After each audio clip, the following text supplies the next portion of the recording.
Uma boa tarde a todos. Sejam todos bem-vindos ao nosso Recanto de Luz. Sintam-se efetivamente acolhidos, como realmente estão, desde que cruzaram o nosso portão de entrada. Eu peço a todos que, por gentileza, se esqueceram de desligar o celular, que o façam, porque nós precisamos de silêncio enquanto estivermos aqui dentro. Um outro recadinho, agora em março, já deve ser do conhecimento da maioria, é aniversário do Recanto. Então, nós vamos ter um ciclo de exposições doutrinárias, do mesmo modo que nós fazemos nos outros meses, só que serão convidados de outras casas espíritas que virão trazer a sua contribuição para o nosso aprendizado no mês do nosso aniversário. E, se possível, se quiserem presentear o Recanto, que o façam trazendo alimentos não perecíveis, material de limpeza, material de higiene, para que nós possamos continuar auxiliando as famílias que nós temos assistido durante a nossa trajetória. Então, agora vamos fazer uma prece antes do início da exposição da colega Silvia. Mais uma vez, aqui reunidos na nossa casa, ao encontro dos ensinamentos do Mestre Jesus, graças a Deus. Permite-nos, ó Pai, que possamos compreender a Tua palavra, refletir e obter o efetivo entendimento, e que esta compreensão seja tamanha, a ponto de que possamos colocar a Tua palavra em prática e não apenas repeti-la. Que hoje, aqui, recebamos tudo o que precisamos e queremos, de acordo com o nosso merecimento. Porém, Senhor, dai-nos a graça de aceitarmos todos os Teus desígnios, em especial quando a Tua vontade não for a mesma nossa. Que tenhamos uma ótima tarde de aprendizado e bênçãos, que assim seja. Agora, a nossa colega Silvia Canhada vai nos agraciar com uma exposição doutrinária.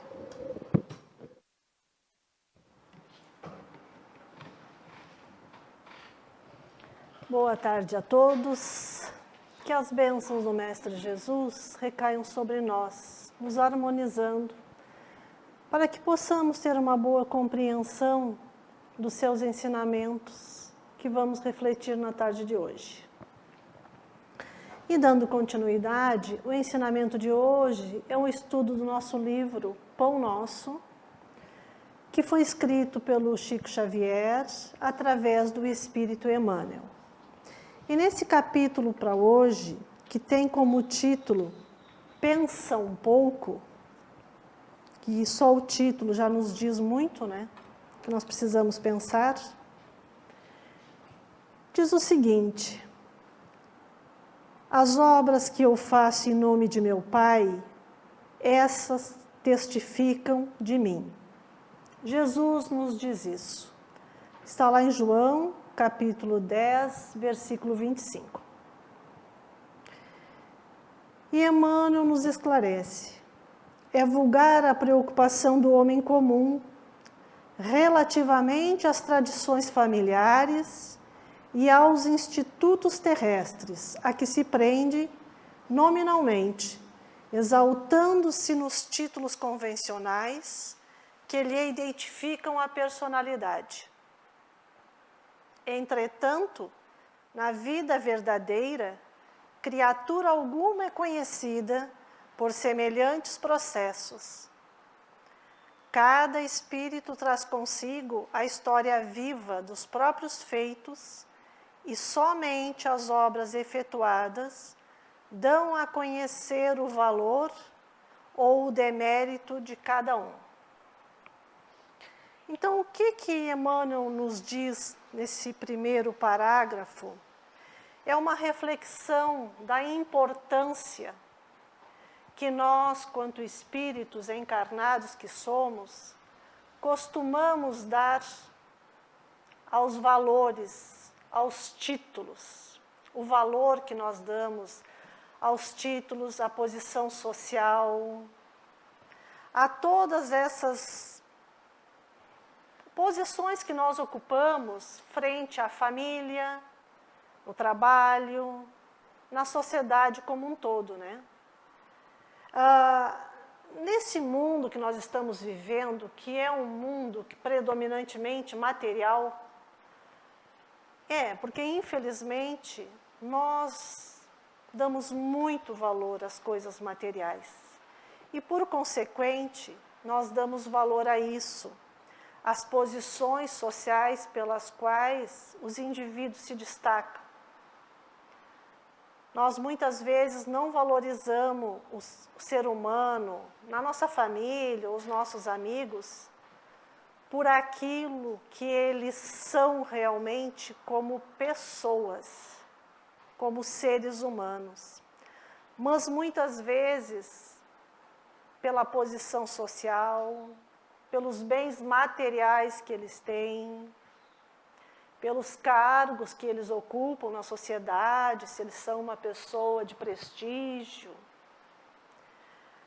pelos nomes tradicionais de família, aquele que pertence àquela família, que é tradicional às vezes só porque é rica, mas não porque seja tradicional pela herança moral. Mas nós nos comportamos assim, a maioria de nós, infelizmente. Mas neste ensinamento de Jesus, Emmanuel nos faz entender que o que vale realmente para todos nós não são esses títulos. Isso não conta nada na nossa vida verdadeira, que é a espiritual. O que conta para nós, como espíritos imortais que somos, filhos de Deus, no rumo da perfeição, é o bem que nós fazemos, é o bem que nós praticamos aos outros e a nós mesmos, porque o bem que eu faço ao outro é o bem que eu estou fazendo a mim mesma, né? E é por isso que nós precisamos vencer as nossas más tendências.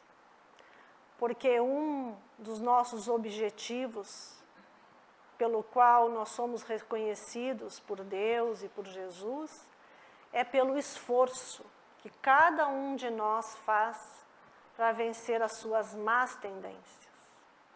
Todos nós temos, nós somos espíritos ainda imperfeitos. Então, precisamos nos esforçar. E cada um de nós vai ter as suas obras reconhecidas de acordo com aquilo que nós fizermos. Se nós praticarmos o bem, com certeza, nós seremos vitoriosos. Mas, se nós praticarmos o mal, nós seremos prejudicados. E para não praticar o mal, não precisa fazer muita coisa, basta não fazer nada. Quem não faz absolutamente nada, que se omite de tudo, muitas vezes até da convivência com a família, com os amigos, com a sociedade, esse não faz o mal, mas também não está fazendo o bem. E o nosso objetivo, quanto espíritos reencarnados aqui, é o do trabalho. É as oportunidades que o Pai nos concede para nós praticarmos o bem. Esse é o nosso objetivo. Então, nós temos que nos ater a isso. Nós estamos aqui para fazer o bem. E muitas vezes é preciso sofrer algumas dificuldades para nós praticarmos o bem, né? Para nós nos darmos conta de que nós estamos errando e precisamos nos corrigir. Uma outra reflexão é que diz o seguinte: Com o enunciado, não desejamos afirmar que a palavra seja desprovida de suas vantagens indiscutíveis. Todavia, é necessário compreender-se que o verbo é também profundo potencial, recebido da infinita bondade, como recurso divino, tornando-se indispensável saber o que estamos realizando com esse dom do eterno Senhor. A afirmativa de Jesus, neste particular, reveste-se de imperecível beleza. Que diríamos de um Salvador que estabelecesse regras para a humanidade sem partilhar-lhe as dificuldades e os impedimentos? E aí, Emmanuel está nos chamando a atenção sobre o uso da palavra. O que nós estamos fazendo com esse dom que Deus nos deu, que é o uso da palavra? Como nós estamos falando com as pessoas? Nós estamos usando a palavra para construir coisas boas e saudáveis? Ou nós estamos fazendo uso da palavra de uma forma errada, para criticar as atitudes dos outros, para condenar comportamentos, para conversas fúteis, para comentários desrespeitosos, muitas vezes, que nós fazemos aos outros? Nós estamos usando a palavra sem nenhum aprendizado? Para servir de absolutamente nada? E aí muitos de nós assistimos programas pouco educativos, para não dizer muitas vezes vulgares, e perdemos tempo, às vezes horas, comentando aquilo. Será que foi para isso que Deus nos concedeu essa divina oportunidade da fala? Acho que não, né? O uso da palavra tem que ser também para o bem. Por isso nós precisamos vigiar muito os nossos pensamentos. Porque aquilo que nós falamos é aquilo que nós pensamos. Porque o que nós falamos é o que sai do nosso coração. E o que está no nosso coração é o que está no nosso pensamento. E nós não podemos esquecer disso. Nós precisamos vigiar aquilo que nós falamos aos outros. E acima de falar, não só falar, mas nós precisamos unir a nossa palavra às nossas atitudes. Nós precisamos,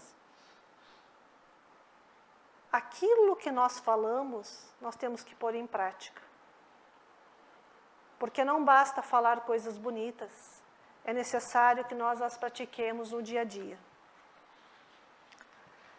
Porque as palavras, muitas vezes, elas são esquecidas. Mas as nossas atitudes comportamentais, os exemplos que nós damos aos outros, isso é o que fica. Isso é o que marca. É o que diz quem nós somos. Porque as palavras, na maioria das vezes, são esquecidas. Mas as atitudes não. Porque a gente sabe que uma atitude ruim nossa com alguém, esse alguém nunca vai esquecer.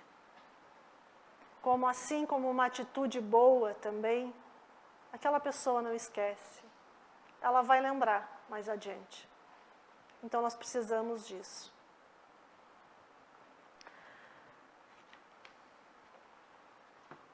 Continuando na reflexão do livro,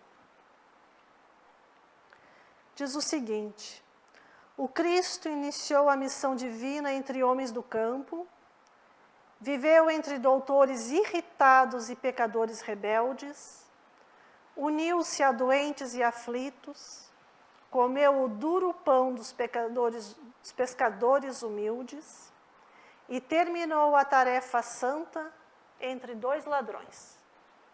Essa foi a vida dele.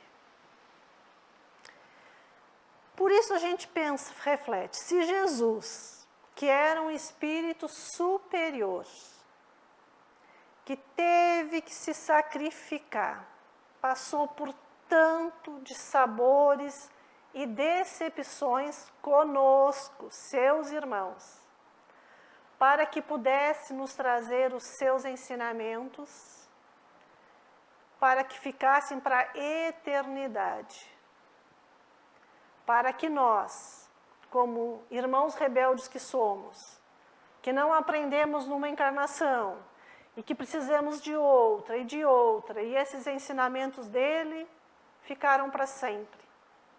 Teve uma vida difícil? Por que nós reclamamos das nossas dificuldades, das nossas dores, se nós somos espíritos imperfeitos e estamos justamente aqui para aprendermos? E nós fizemos isso constantemente, né? Nós reclamamos. Quando vem uma dificuldade, mas como nós reclamamos? Imagina ele, né? Que era um espírito superior e passou por tudo que passou. Por isso, gente, que nós precisamos refletir, observar, analisar as oportunidades que Deus, na sua infinita bondade, nos concede. A cada novo amanhecer surgem situações novas para todos nós. E a gente precisa prestar atenção, porque vai quem diga, mas hoje não me aconteceu nada. Aconteceu sim.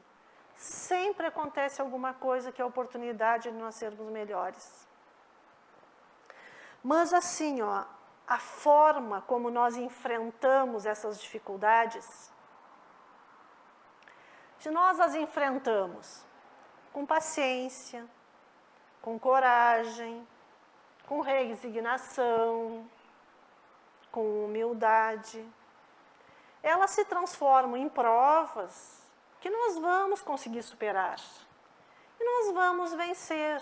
E vamos nos transformar em espíritos melhores, moral e espiritualmente. Agora, se nós vamos enfrentar essas dificuldades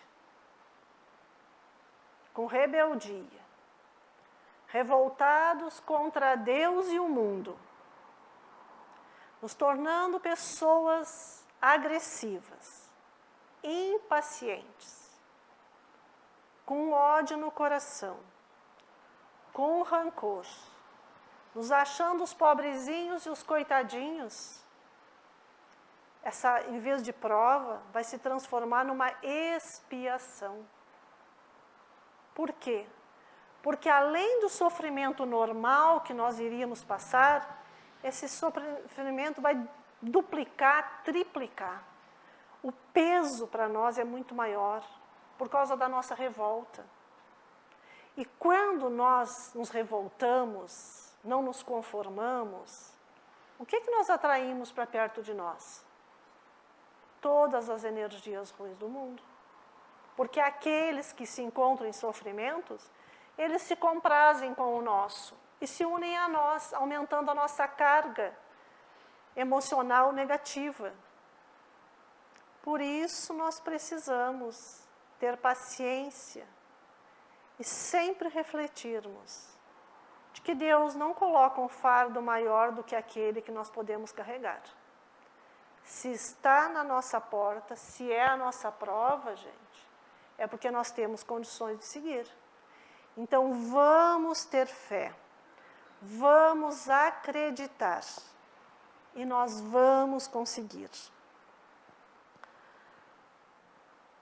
E nós temos que pensar muito bem, porque essa escolha, ela é sempre nossa, de como nós vamos agir nas nossas vidas. Deus, Ele nos concedeu o livre-arbítrio. E nós nunca vamos poder culpar alguém, outra pessoa, pelas escolhas que nós fazemos. Essa responsabilidade é só nossa. Embora tenha muitos irmãos que digam, mas eu agi assim por conta dessa situação familiar, dessa situação no trabalho, na sociedade. Até pode, mas a escolha foi nossa. Fomos nós que escolhemos agir daquela maneira. Então, a responsabilidade, ela também é só nossa.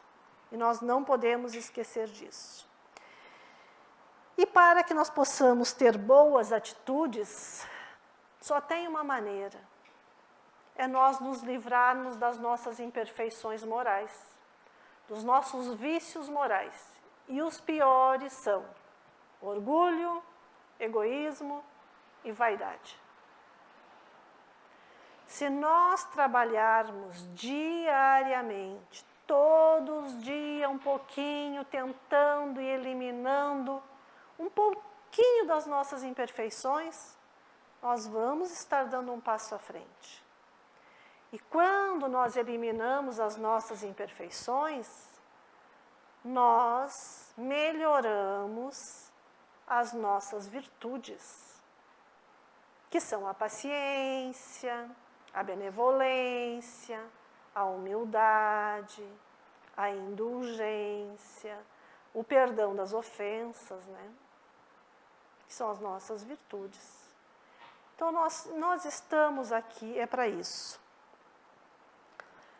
Nada é fácil para nenhum de nós, mas é justamente dessas oportunidades que nós precisamos para crescer, como espíritos imortais que somos. A reencarnação no planeta Terra só tem um objetivo: o nosso crescimento, o nosso melhoramento.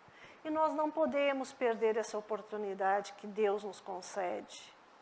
Está cada dia mais difícil reencarnar no planeta Terra, porque cada dia as famílias têm menos filhos. E como que vão reencarnar se nós precisamos, se as famílias não quiserem ter filhos? A fila lá em cima, gente, fica gigante. E nós que já estamos aqui, temos que agarrar essa oportunidade maravilhosa que nós temos e fazermos o nosso melhor. E nós nunca devemos nos esquecer que antes das obras externas nossas, de qualquer natureza, a nossa obra principal é a interna. É desenvolver dentro de nós o amor e a sabedoria. É o nosso objetivo principal. E quando nós conseguirmos isso, nós nunca mais perdemos aquele amor que a gente desenvolver dentro de nós, pelos outros, e a sabedoria de Deus que a gente desenvolver na gente, é para sempre nossa. Porque isso, ela é sublime e ela é eterna. Ninguém mais regride quando nós evoluímos espiritualmente. Não existe regressão do espírito. Por isso que o nosso esforço que nós fizermos nessa jornada, ele vai ter um reflexo maravilhoso na próxima. Mas também, se nós não fizermos o nosso esforço e deixarmos passar essas oportunidades, na próxima vida nós vamos ter que acertar, gente. Porque não tem, sabe? Não tem como ser diferente. Nenhum de nós veio para cá para ser turista. Nós viemos para cá com um objetivo sério e único: aprendizado. E o dia de nós acertarmos a nossa conta com Deus, vai chegar. Quando nós sairmos daqui, nós vamos ter que chegar lá e prestar contas do que a gente fez. E aí? Nosso saldo vai ser positivo ou nosso saldo vai ser negativo? Precisamos pensar muito nisso. E Emmanuel nos diz: que mais desejas? Se aguardas vida fácil e situações de evidência no mundo, lembra-te do Mestre e pensa um pouco. Vamos nos lembrar de Jesus, de tudo que Ele passou, de todo o ensinamento que Ele nos trouxe. E vamos refletir o que nós estamos fazendo com as lições do Mestre Jesus na nossa vida. Era essa a reflexão para a nossa tarde de hoje. Que o Mestre nos abençoe e nos dê muita força, fé e coragem para o nosso dia a dia, para as nossas vivências. Que assim seja. Obrigada, Silvia. Então agora nós vamos fazer uma pequena prece de agradecimento, essa prece por todos nós aqui presentes, pelos amigos que nos acompanham pelo nosso canal no YouTube, por aquelas pessoas que estão com o nome ali nas caixinhas, pelos ausentes que nós trazemos dentro do nosso coração. Obrigado, Senhor, por termos podido participar desta tarde de aprendizado. Gratidão à equipe espiritual do Recanto de Luz pelo acolhimento, pela proteção e pelo amor por todos nós. Que as benesses aqui recebidas nesta tarde se perpetuem. Que estejamos todos em paz e que Jesus nos acompanhe. Aqueles que estão se sentindo